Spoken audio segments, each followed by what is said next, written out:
11.3 Perimeters and areas of similar figures. First, we want to remember what it means to be similar. We learned this several chapters ago. Remember, when figures are similar, there are two things that are true. Number one, corresponding angles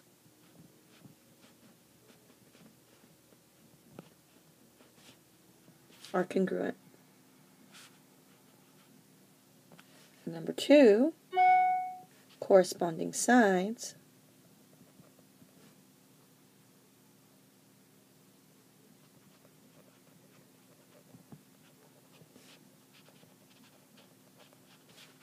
are proportional.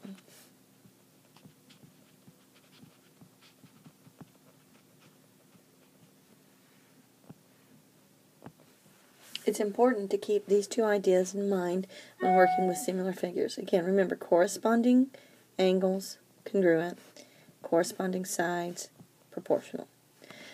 In today's lesson, we want to discuss specifically perimeters and areas of similar figures.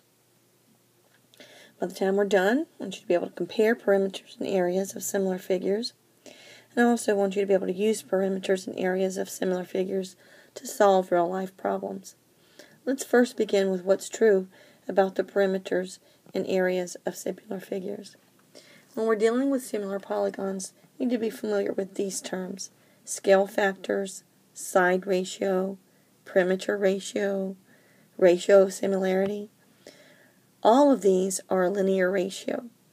All of these would be our A to B ratio.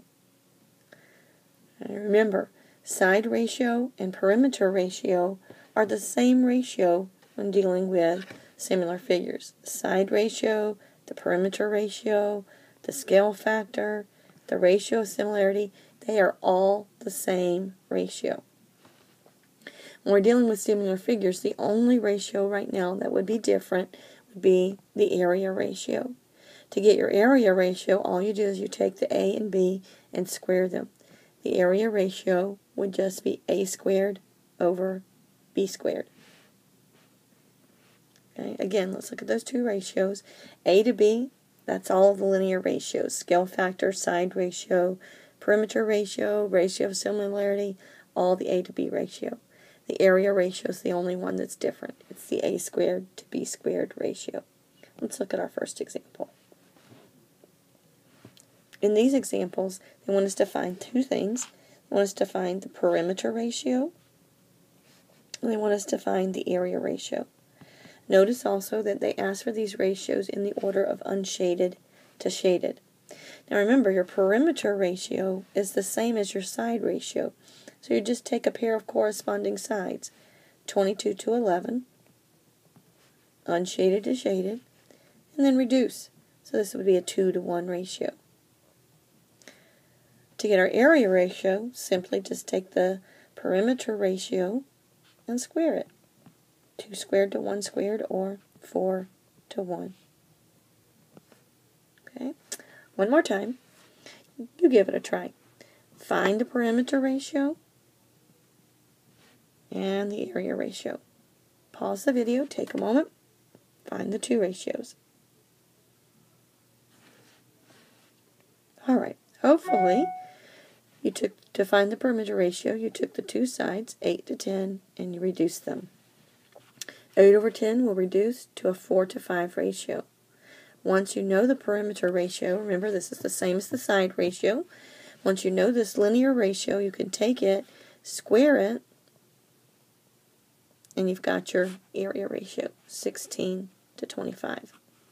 Now, what's so important about these ratios?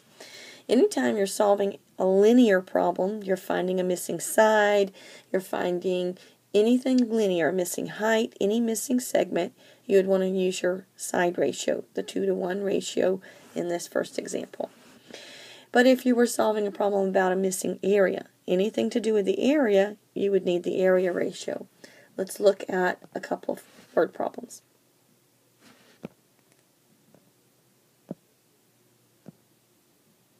Alright. In this problem, we're comparing costs of carpet. Now think for a moment. If you're carpeting a room that's 40 by 48. 40 feet wide, 48 feet long. When you carpet this room, it's not the perimeter that you need to know. It's the area, how much to cover the room with carpet. So if I were solving a problem about buying carpet for a room, what I'd really need to know about this room is what is its area or what is its area ratio. In this problem, we want to compare the cost of carpeting a room that's 40 by 48 feet to the cost of carpeting a room that's 10 feet by 12 feet. We want to carpet a room that's 40 by 48 feet, and we've seen an advertisement to carpet a smaller room, 10 feet by 12 feet. The 10 foot by 12 foot room is only $216, and we want to know what is a reasonable cost to carpet the larger room. First, let's compare our two rooms. Are they similar to each other? We have one room that our large room 40 by 48 and our smaller room 10 by 12. To see if they're similar to each other, see if they have a scale factor. Compare shorter side to shorter side. That's a 1:4 ratio. Do the same thing with the longer sides. Longer side to longer side. And reduce. It's also a 1:4 ratio. So we know our linear ratio is a 1:4 ratio. Since the ratios are the same, we know these two rooms are similar to each other, and we can compare their cost.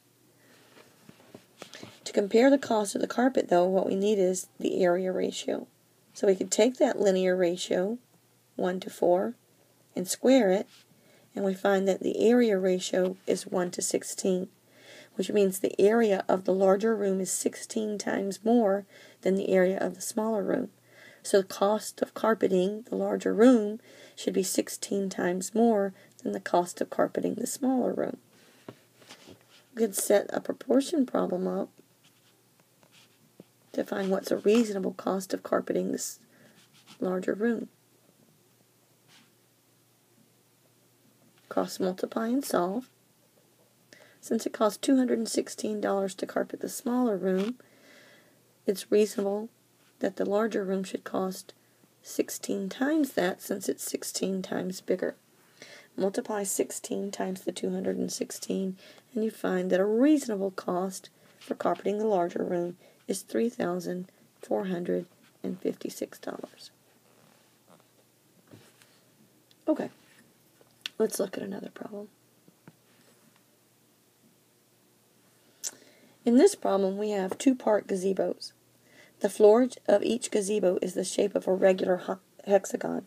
It's important that they told us that these hexagons were regular to each other. Since these hexagons are regular, we know that they will be similar to each other. The floor of one gazebo has a perimeter of 72 feet and an area of about 374.12. We have a second gazebo, and the floor of the larger gazebo has a perimeter of 96 feet, and we want to find its area. Because we're looking for a missing area, what we're going to eventually need is our area ratio. But to get the area ratio, we're going to need to begin with the measurements that they have given us, the two perimeters. We have the perimeters of both hexagons. So we can begin with the perimeter ratio, 72 to 96, and then reduce. 72 to 96 reduces to a 3:4 ratio. Now, because we're looking for a missing area, we need the area ratio, 3 squared to 4 squared, or 9 to 16. So when we compare the two areas, there's a 9 to 16 ratio. We were given the area of the smaller gazebo and asked to find the area of the larger gazebo. Looking at our ratio, we need to determine where's the smaller gazebo. Since the smaller number is in our numerator, we know the smaller gazebo is on top, and the larger gazebo's area should go on the bottom. Now we want to solve our proportion problem by cross-multiplying.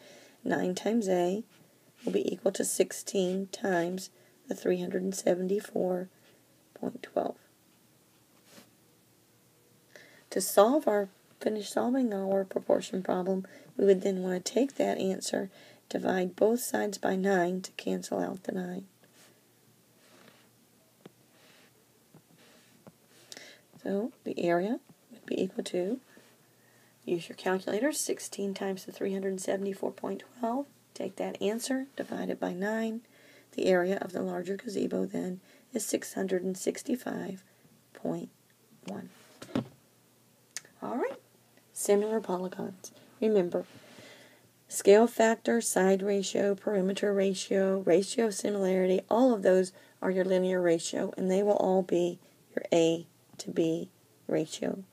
The only ratio that's different is the area ratio, and your area ratio is found by taking A and B and squaring them.